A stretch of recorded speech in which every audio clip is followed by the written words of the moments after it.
সাকিব কন্যা আলাইনার তারকাবহুল জন্মদিন।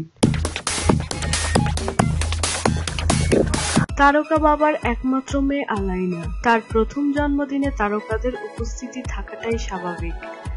বিভিন্ন মাধ্যমের অসংখ্য তারকার এই উপস্থিতিতে আলাইনার জন্মদিনের বিশেষ উপহারই বলা হয়।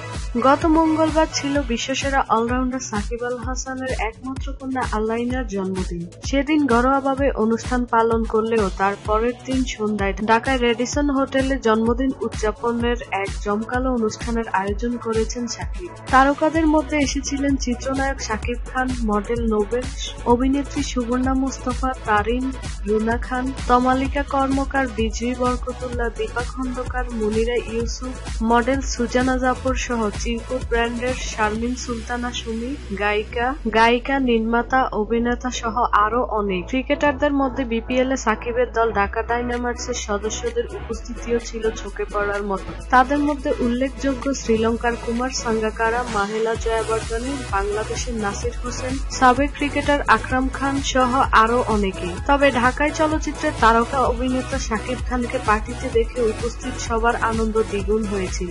সুবর্ণা মুস্তফা শাকিব খানের সঙ্গে পার্টিতে তোলা একটি ছবি ফেসবুকে পোস্ট করে লিখেছেন, আমাদের নাম্বার ওয়ান শাকিব খান দেরি করে এসেছিলেন। অনেক আনন্দ ও হৈহুল্লোর মধ্যে জমকালো এই অনুষ্ঠানটি শেষ হয়।